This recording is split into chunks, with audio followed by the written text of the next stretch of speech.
This is really long overdue, but I've been meaning to do this for years. I'm gonna do a video review now of Richard Linklater's Before trilogy.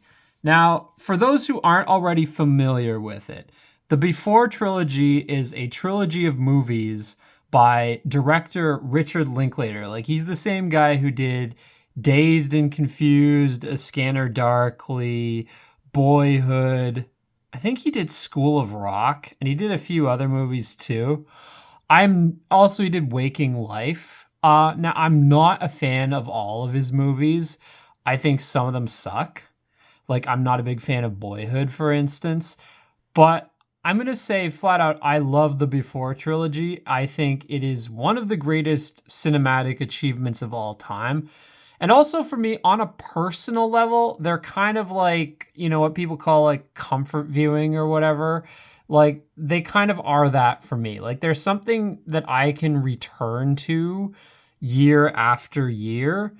And I kind of see myself in some ways like maturing along with the movies, if that makes sense. Like, which movie I relate to changes as I age in the trilogy. But in order to understand that, I'm going to have to explain like what these movies are about. So basically, the Before trilogy, it's three movies: Before Sunrise, Before Sunset, and Before Midnight. So there's obviously a common theme to the names here, like with the analogy of the time of day. But it's sort of an analogy for aging, like sunrise, sunset, and midnight. Only, like, you would think of it as being like sunrise is when you're a baby, sunset, like, I don't know, like when you're like 65 or whatever, and then midnight would be when you die, when you're like in your 80s or what have you. But in this particular case, it's not that specific timeline. It's actually, well, it's a movie about two people. Like, they're kind of, I guess you could call them romance movies to an extent. But they're really much more than that. But they're about two people as they age. Like, in the first movie, they meet each other for the first time and they're 23, I think. In the second movie, they meet each other again for the second time, they're 32. And in the third movie, they've been together for a while and they're 41. So it's not like sunrise, sunset, midnight in the sense you'd think of it in life stages as that would apply directly. But nonetheless, it is a metaphor for like different stages of your life. Or it could be even like stages of your youth. Like, from that perspective, 41 would kind of be the midnight. Like, it's not the midnight of your life unless you die young, but it is kind of like of your youth, of your years of being a young person, of seeing yourself as a young person. It's around the time when that ends. So from that perspective, yes. But basically, as I said, they're kind of a romance trilogy, but I would hesitate to call it strictly romance simply because these films are very intellectual. Like, they're not kind of like sappy as a lot of romance stuff tends to be. They're very like, they're kind of like the thinking person's romance.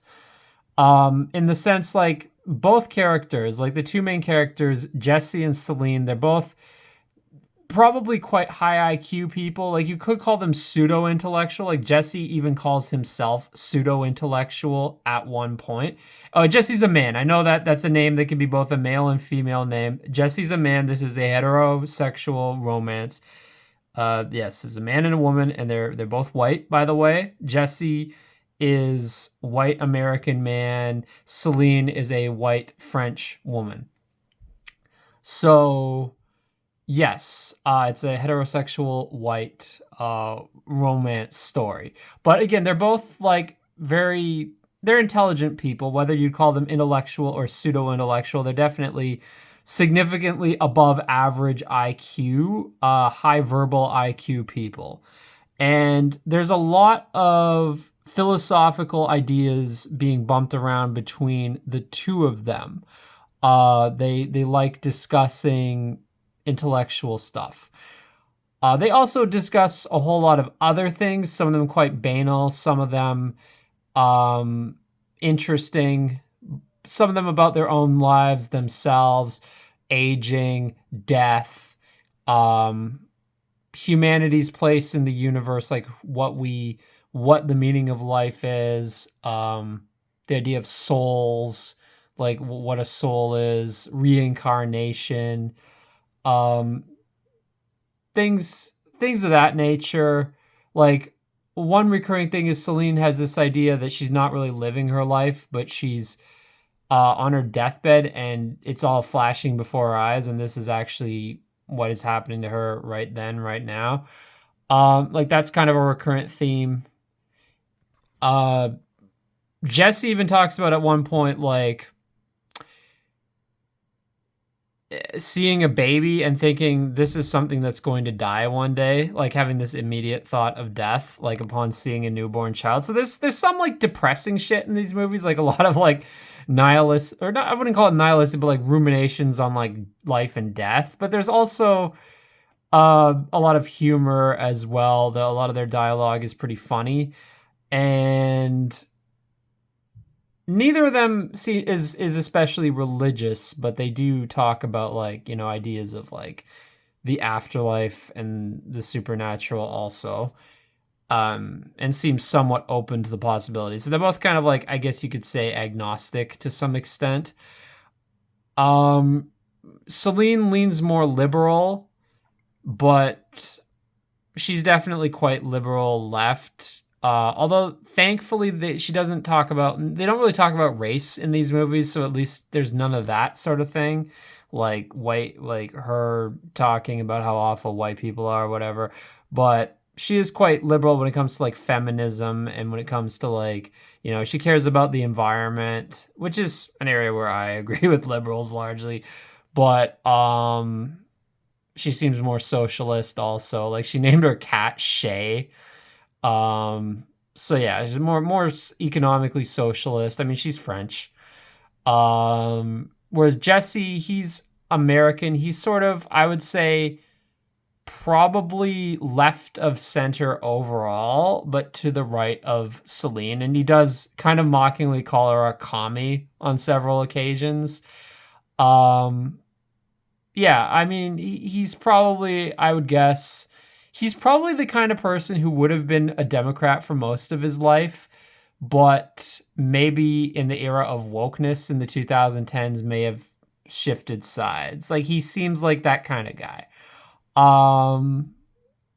But yeah, I would say overall, okay, so it gives you an idea of the characters, and I would say, okay, one thing I would apply to these movies, okay, there's a lot of walking. Like in that whole joke from Clerks 2 about how Lord of the Rings is mostly walking, this is actually true for these movies. I would say in the Before trilogy, maybe half the films is literally Jesse and Celine walking and talking.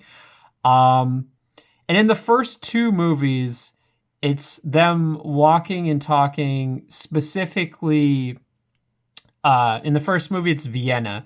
And in the second movie, it's Paris. And again, the first, they're 23. The second, they're 32.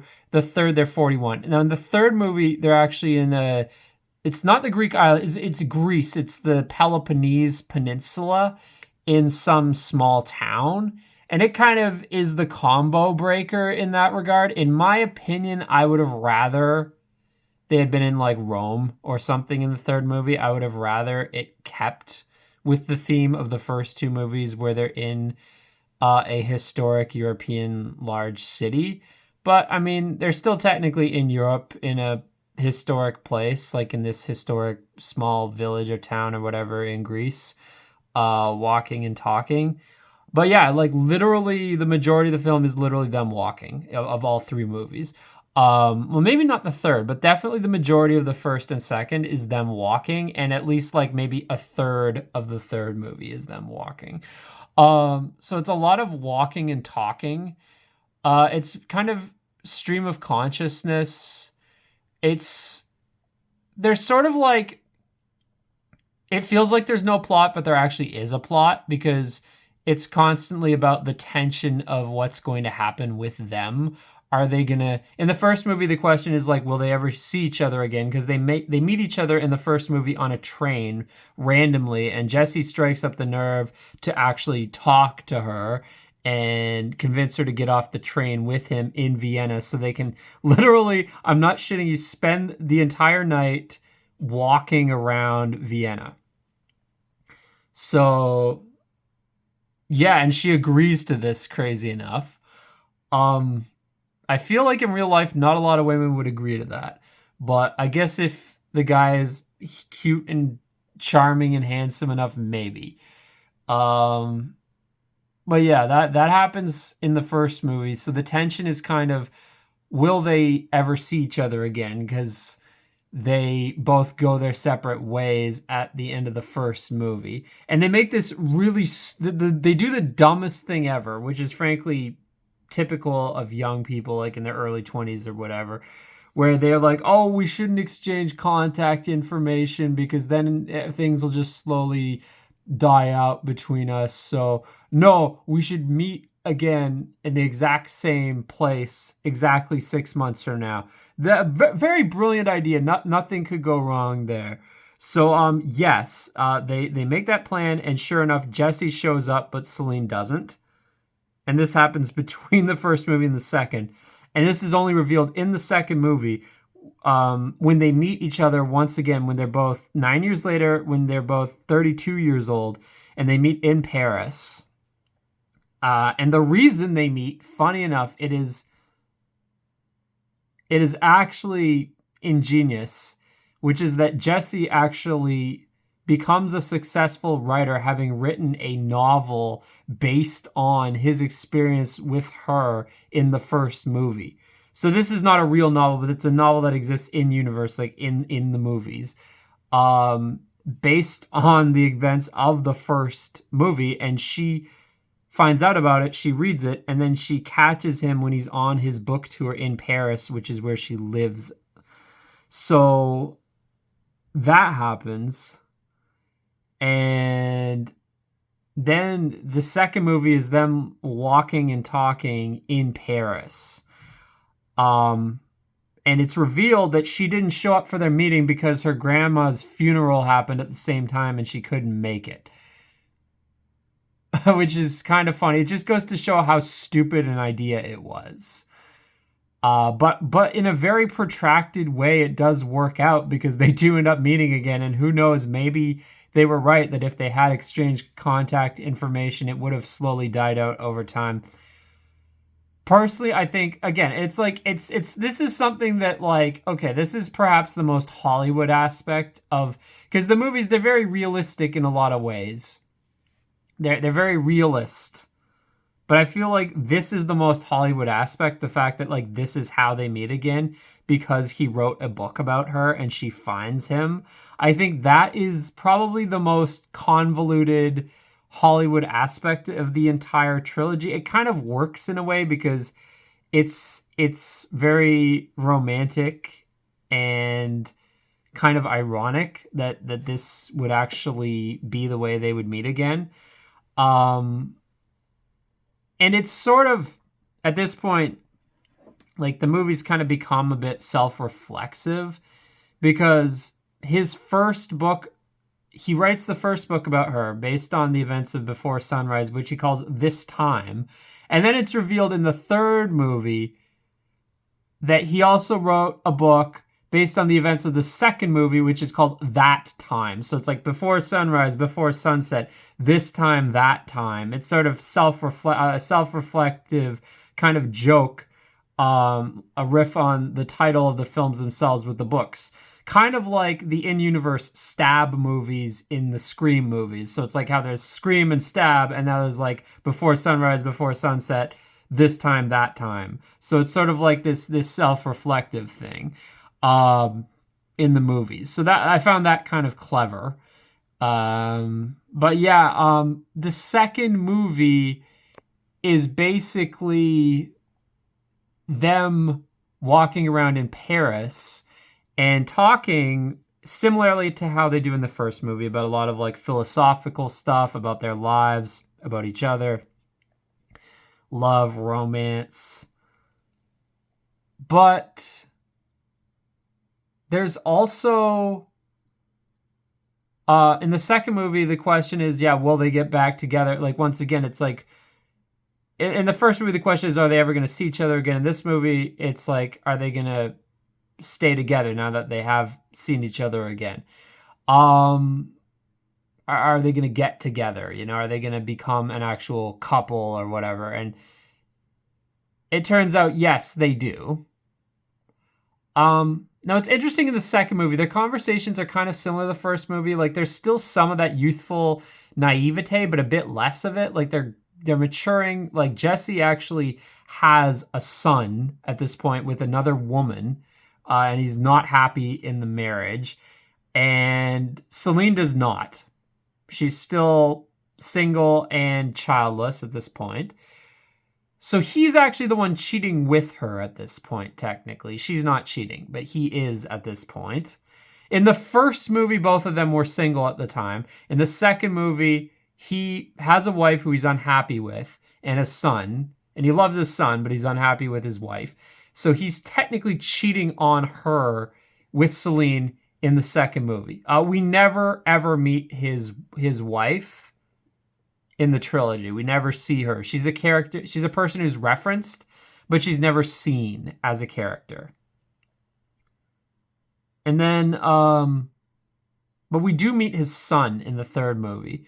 But yeah, that's kind of in the second movie. Like, there's still some of that youthful naivete and optimism that they kind of have in the first movie. This very, like, in the first movie, there's this very strong sense they're both intellectuals, but they're youthful, and they have this sense of youthful naivete to them, this fancifulness, this romanticism, like this whole idea in the first place of like, oh, I'm gonna get off the train in Vienna with a complete stranger and stay up all night, not go to sleep, and just walk around the city all night. And this was, again, Vienna at the time was probably, this is like 1995, so like Vienna was quite white at the time, so I mean, the risk of getting mugged or whatever, being outside in downtown Vienna in the historic center of the city in the middle of the night was probably less back then compared to now. But even still, it's still a very risky idea. It's still very like, why you're like this idea of two strangers just spending a night walking around the city, not even staying at a hotel. And that's the funny thing. It's like, he even tells like, oh, I can't afford a hotel. You want to just walk around the city with me all night? And she's like, sure, yes. And it's just funny because it's like, you have to be basically like, Jesse's kind of a Sigma male, I think, like unironically. And it's like, you have to be very charming to convince a woman to do that, especially when you say, oh, I can't afford a hotel. It's like, wow. But yeah, there's that strong sense of like youthful naivete that they have in the first movie.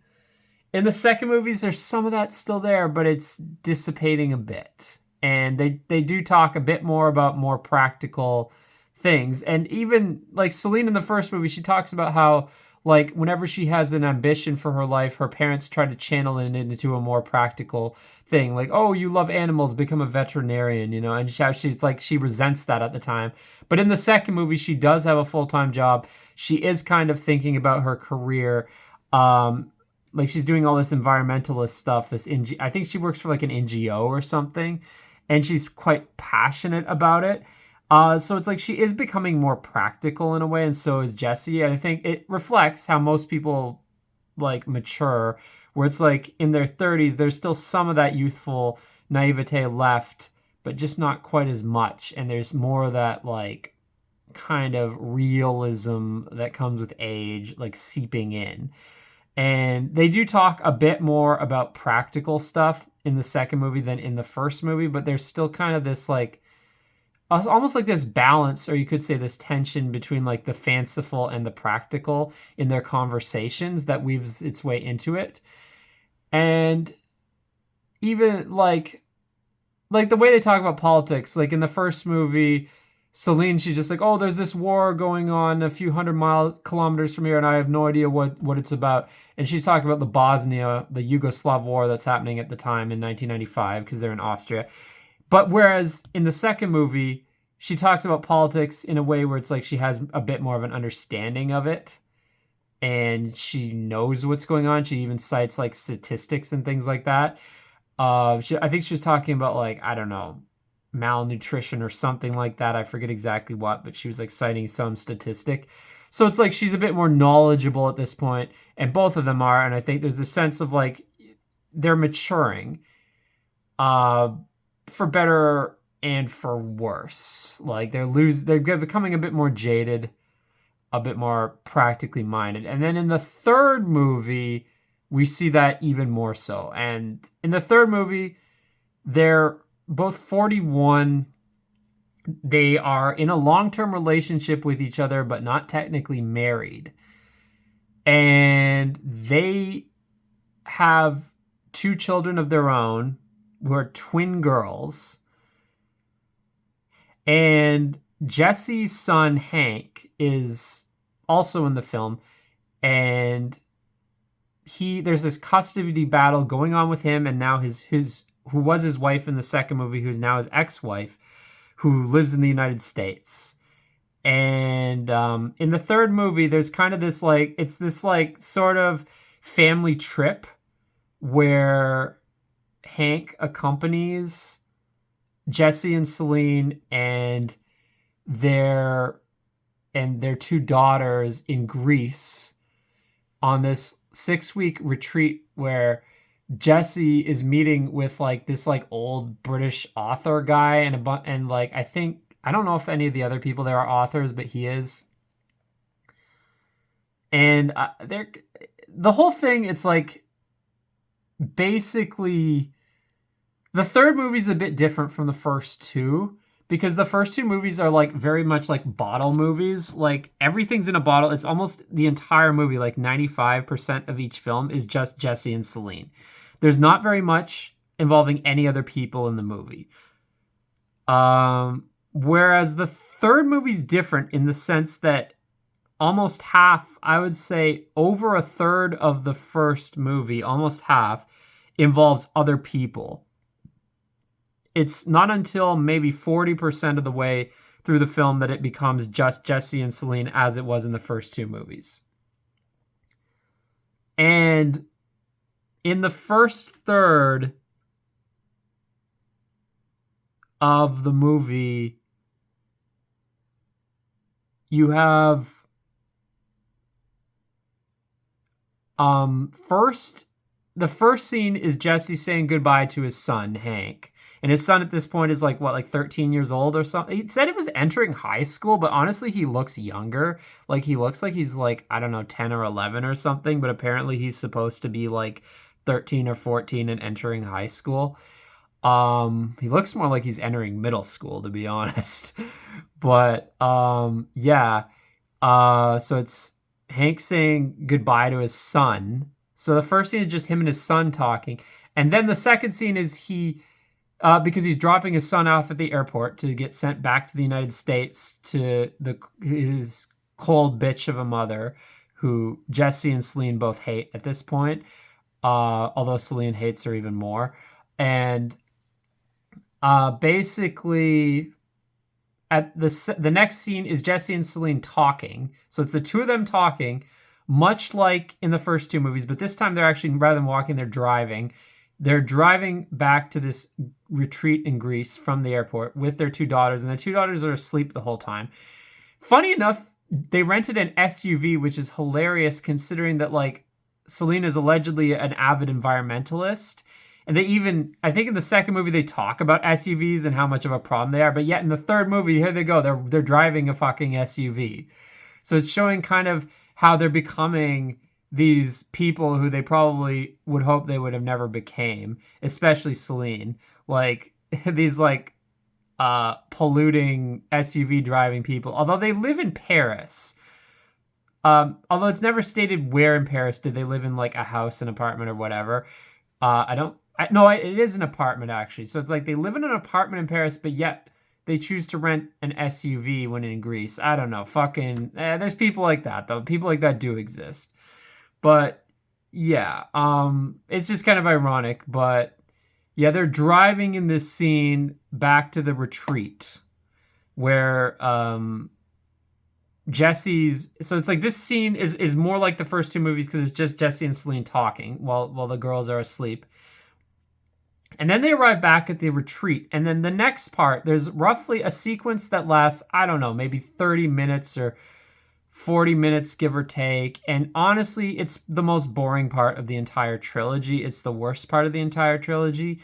And it's the only part of the trilogy where for a really long time, the focus is not just on Jesse and Celine. Because again, like the scene with Jesse and his son is short and it ties more into them because he's still part of the kind of like family they have, like the blended family. And it's not a bad scene. It's a short little scene of him and his son talking. But this part, when they're at the retreat, it meanders and it feels like, and in some ways it feels like a betrayal of the central premise of the trilogy, because it's the one part where the focus goes away from Jesse and Celine for an extended period of time and onto all these other random ass people. And it's like, why do I give a shit about these people? I give a shit about Jesse and Celine. I don't give a shit about these people. Who the fuck are these people and why am I watching them? So honestly, yes, this is my least favorite part of the trilogy by far. I personally think this section should have been shortened dramatically. There are some moments of dialogue in this section that are important to the movie and to the trilogy as a whole, but it should have been shortened massively. There's a lot of fat they could have trimmed in this section. Like, I don't, like, it's like this retreat where it's like Jesse and Celine along with like this old fucking British man who's also an author, and then this woman who's with him but isn't his wife. I think his wife died, and there's some other old woman who's with him, and there's only like one part where she actually talks. And then there's this young couple, this like really young couple in their early 20s who are both really good looking, and I think they're both Greek. They're both Greek, but they both look like Nordic. That's the funny thing. They're like they're both Greek, but they're like Nordic complexion Greek. And then there's this like middle-aged couple who look more like typical Greek. And Stephanos is the man, and he's like a bicycle repairman. I don't even know why the fuck he's there. This guy's kind of funny, at least, though, because he calls Jesse's books pretentious. Like, not his This Time, That Time, but like his other books. Because Jesse, there's this recurring theme where Jesse, he's a writer, and he writes other books too. But in the first two movies, he talks about like ideas for books, and his ideas are all really pretentious. They're actually a lot like Richard Linklater's film Boyhood. And I really think it would have been funny if one of Jesse's ideas for a book had literally been Boyhood. That was kind of a missed opportunity for a joke there. But yeah, his ideas are kind of similar to that. And sort of like a stand-in for Linklater himself and the kind of ideas he has probably. But, as a side note, this entire trilogy, allegedly the first movie is actually based on a real experience in Richard Linklater's life where he met a random woman in Philadelphia and spent the day talking to her. But yeah, as a side note, yeah, it is based on that, but they didn't meet again in real life, I don't think. And she actually died in real life, later on, but, which is kind of sad, but anyway, where the fuck was I? Sorry, I got really, oh yeah, okay, so Stephanos. Yeah, Stephanos is this Greek guy, this middle-aged Greek guy, and he makes fun of some of Jesse's book ideas. He's like, yeah, this is really pretentious, don't you think?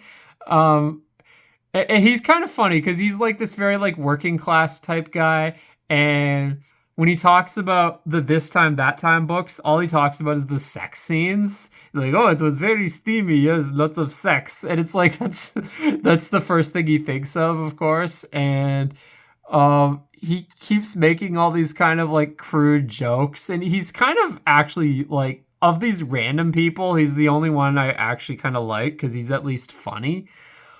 But the rest of them, I just don't give a shit about. I'm like, why are we devoting so much time to these random ass people who I don't care about?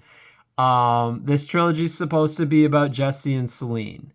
And again, there's a few moments of conversation during these scenes that are important, but it's like, I think they should have been trimmed extensively. I think they take away from the movie and from the trilogy as a whole, because they fundamentally are a betrayal of the trilogy's fundamental premise, which is like, this is a trilogy about two people talking to each other. And it's like, oh, but you're going to have this whole extended sequence of all these other fucking randoms who I don't give a shit about. No, get back to Jesse and Celine. So it does after that.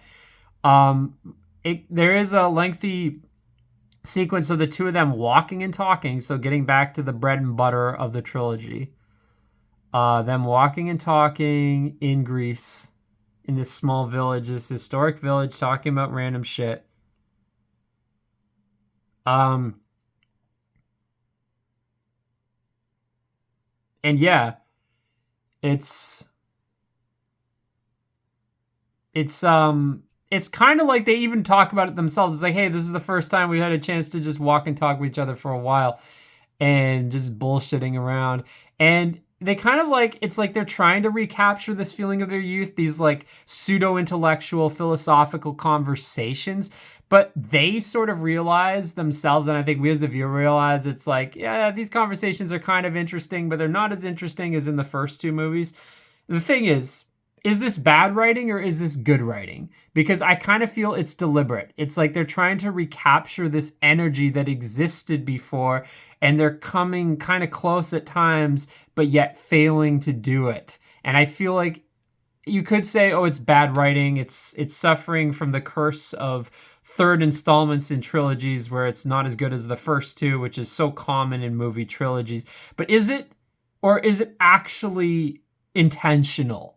And that's the thing. In this case, I think it might actually be intentional. And it's not even bad. It's not even boring. Like, as I said, I thought some of the earlier scenes where it's all with all these other people at this retreat in Greece are genuinely boring. But these scenes of the two of them talking, they're still fascinating. It still captures some of that magic of like Jesse and Celine as like this self-contained couple entering into La La Land, walking around amidst the beautiful European architecture, talking about pseudo-intellectual bullshit that is sometimes profound, sometimes a bit silly, and talk about other stuff too. And it's like, it does recapture some of that magic, but it just doesn't fully do it. And I think it's almost deliberate, because it's like, it's showing that it's like these two people, they're still kind of in love with each other, but not as much as before. They still kind of have some of that youthful energy, but not as much as before. They still have some of that like philosophical depth, but not as much as before, because they're becoming weighed down with the burden of life, their jobs, their kids, household responsibilities.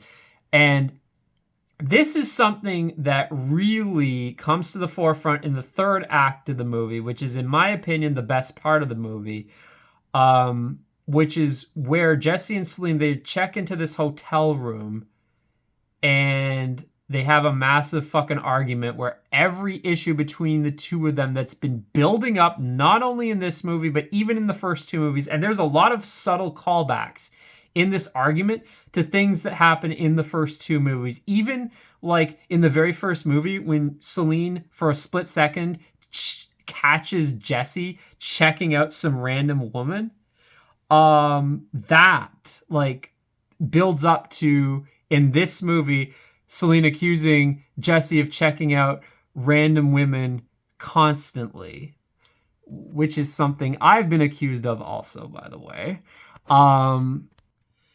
But yeah, I suppose that's the downside of being a very aesthetic person. It's like, yeah, can't help yourself when you see a beautiful woman. Well, that's what he says, like, I don't ogle them, I make a love to them with my eyes. Like, that's actually what he says in the movie.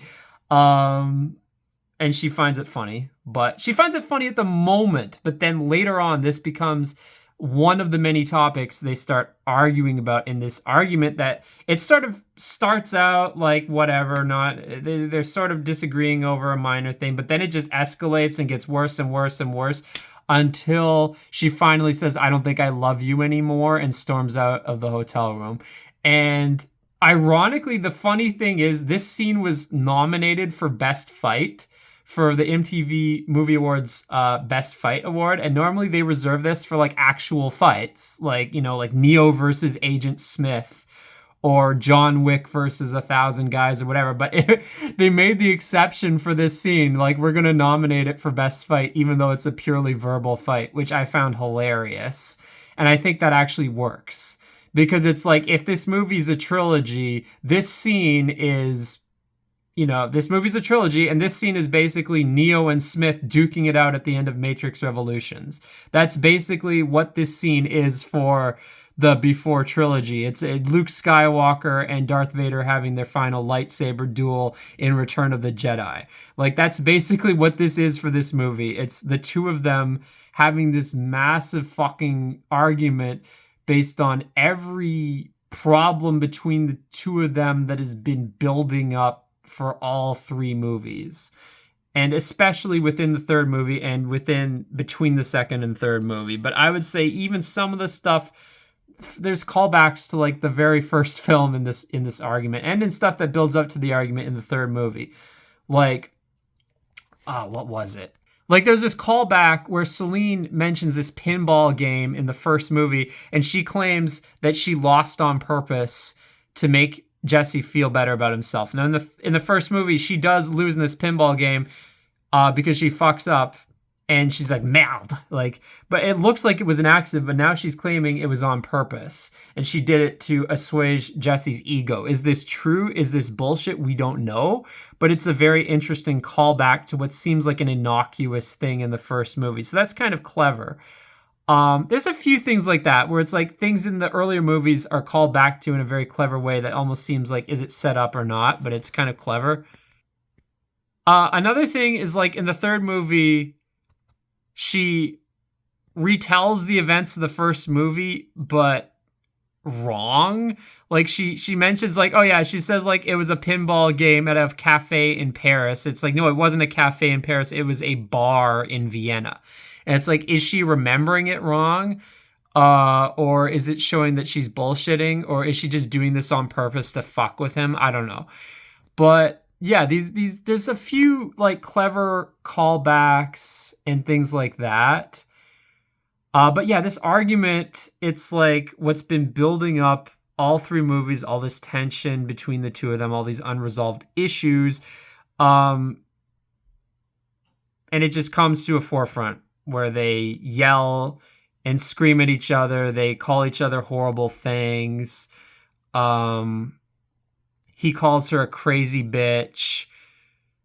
She calls him basically like a man-child. She accuses him of cheating, and he doesn't really deny it, and he basically confirms it, which is kind of sad. But at the same time, it's like, yeah, they cheated with you, they'll cheat on you. And he did cheat with her in the second movie, technically. And it's also implied by him that she cheated, that Celine cheated on Jesse too. But that is not confirmed as much, because Jesse, in as much as confirms that he cheated on Celine, but Celine, when he accuses her of cheating, she doesn't confirm it really. But at the same time, the suspicion is there, and it's like, yeah, she might have. There's a very good chance she might have. And it's like, at the end of the third movie, it's like the question is now, are they going to stay together?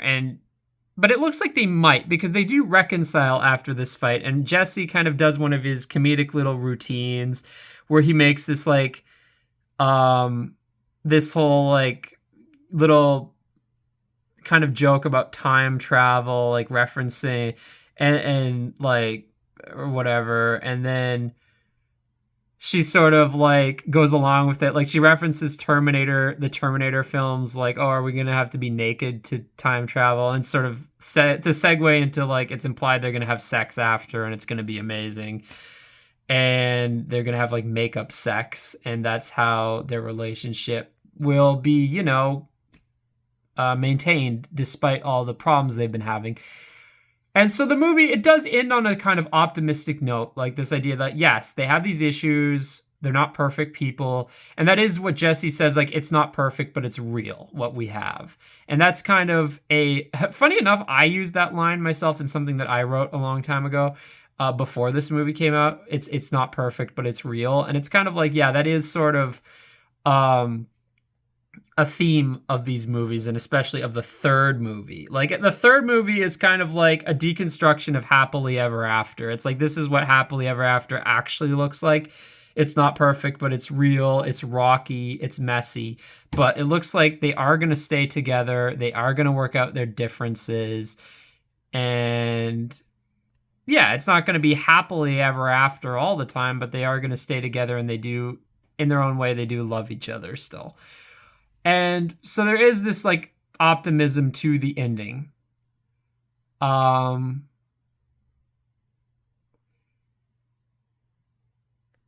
and a question they keep asking in the third movie is like, you know, would you get off on the train with me today if we were strangers? And she's like, no, of course not. But it's like, fair enough. But they do. It does seem like they stay together in spite of everything, which is good because I think they do love each other. And yeah, I mean, you could all talk about like the element of like him cheating on his wife with her and how that's bad, and fair enough. And it's like, okay, maybe in that regard, it's not so good, but I don't know. It's like they kind of are these people to begin with, and it's like maybe it's better. It's better that they stay together than that they become total hedonistic pieces of shit. Um, yeah, because at this point, things between Jesse and his ex-wife are completely fucked. There's no chance of them getting back together. So yeah, I mean, at this point, it's probably better that Jesse and Celine stay together. But yeah, so all in all, it's kind of a happy ending. A bittersweet ending, but leaning toward a happy one. And there's sort of the film in the second movie, it actually gets very self-reflexive about this, because the opening scene in the second movie, which is the only scene in the second movie that's not Jesse and Celine together, is Jesse talking about his book with a bunch of fans, including some literary critics or whatever. And he flat out says, like, well, the ending of the book, which is based on the first movie, it's ambiguous, and it depends. Are you a romantic or a cynic? Do they get back together or not? And it's sort of like talking about the ambiguity of the ending of the first film. It's like, it is ambiguous. Like, are you a romantic or a cynic? Do they get back together or not? By the end of the end of the third movie, I'd say it's a bit less. There's some ambiguity, but it's a bit less ambiguous. It's leaning more toward the romantic side. Yes, they are going to stay together. The second movie's ending, I would say, is the least ambiguous of the three, because it very strongly implies, yeah, the two of them are getting together now. And they do. Like, they get together at that point. They start a long-term relationship. They have kids, the twins, but they never technically get married. I guess that's another ambiguity at the end of the third movie. Will they ever officially get married? Does it matter that much? I don't know.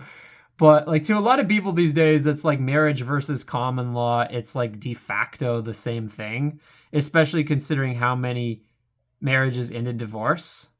But like de jure, I guess there's technically a difference. But yeah, so that's how the third movie ends. And to be honest, they were rumors they were going to make a fourth movie, but then they never did. They're like, fuck it, this sounds shitty. And I think they probably made the right choice, because honestly, 3 is a good number for movie trilogies, like for movies. No shit, 3 is a good number for trilogies, no fucking shit. But like, yes, 3 is a good number. Like, I find every time there's a trilogy and then they make a fourth movie, years later, the fourth movie often sucks. Like Matrix Resurrections, Indiana Jones and the Kingdom of the Crystal Skull. Like, how many good examples of like a fourth movie where to a trilogy after a trilogy have there been, you know? Like, it probably was good that they ended it where they did. I think it was the logical ending point. I mean, I wouldn't mind hearing like a statement from the director, like, canonically, this is what I believe happened to Jesse and Celine afterward. But I don't think we should have more movies. I think they would ruin it. I think at this point, it's like, yeah, I'd like to kind of hear the director maybe give like a paragraph long statement on what he thinks is going to happen with them, or a few paragraphs, but I don't think more movies would help at this point. Like, we don't need more movies. Plus midnight. Midnight sounds very final, you know, before midnight. So yeah, that's kind of my opinion on the trilogy. I think they're really good movies. I keep revisiting them over and over. And I feel like in some ways, like I'm aging with the characters. Like when I first saw the movies, I feel like Before Sunrise was definitely my favorite because I was their age at the time. I was like in my early 20s and I really related to that movie. Now I probably relate most to Before Sunset because I'm in my 30s. And I don't know, will I ever relate most to Before Midnight? I mean, I don't see myself getting married or having kids. So, but maybe, who knows? Maybe when I'm in my 40s, even in spite of that, even if I don't, I might still relate most to that movie out of the three. So, yeah, no, it's a very interesting trilogy. I wholeheartedly recommend watching them.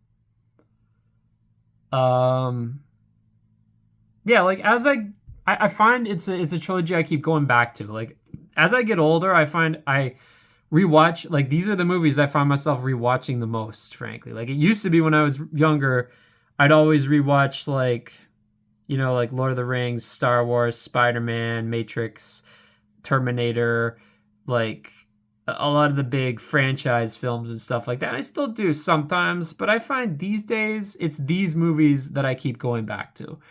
And they combine a lot of stuff I like pseudo intellectual philosophizing, walking and talking, being around historic European architecture. They're very implicitly white movies too. They're very implicitly white. There's very few POCs in these movies. They present a vision of Vienna and Paris, and I guess also of rural small town Greece that is very devoid of the Great Replacement. It's a very white vision of Europe. So yeah, they're very implicitly white trilogy, that's for sure. But yeah,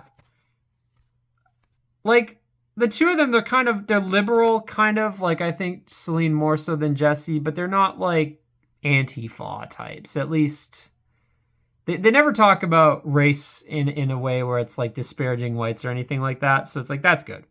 At least the movies didn't have that. They talk about a lot of subjects, but they never explicitly talk about race, and it's probably for the better. Because, that would have been one thing that would have soured the movies for me if the two of them started spewing some, like, anti-white rhetoric. So, yeah, honestly, yeah, I like these movies. I really do. They appeal to a certain type of person. They're not going to appeal to everyone. Like, I remember I dragged Argent to see the third movie when it came out in theaters. He hadn't seen the first or the second, and he fucking absolutely hated it. He was angry at me for dragging him to see it. But, yeah, it was kind of funny. But, yeah, he absolutely hated that movie. Again, they're not for everyone. And in retrospect, it really doesn't make sense to watch the third movie without having seen the first two. But even still, like, I'd say the third movie, it's probably my least favorite of the three, but at the same time, I understand its importance and its necessity, and I think it plays a crucial role within the trilogy of kind of like deconstructing this wide-eyed romance of the first two movies, but at the very last moment, kind of reconstructing it. Showing that, it's not perfect, but it's real, and their love can still carry on, their hearts can go on, to quote another romance film. But, yeah, no, I really like these movies, and I recommend them wholeheartedly. I will say as one final observation, though, one thing I'll criticize, there was one major missed opportunity for a hilarious joke in the third movie, because there was a moment where they were talking about Jesse's son and how he was kind of like hitting it off in this little like preteen romance with this like Greek girl who he met at the retreat. And there was this missed opportunity for a zinger of a joke, because they're discussing, like, are they gonna see each other, talk to each other anymore? I was like, yeah, but maybe it would die off, if they kept talking.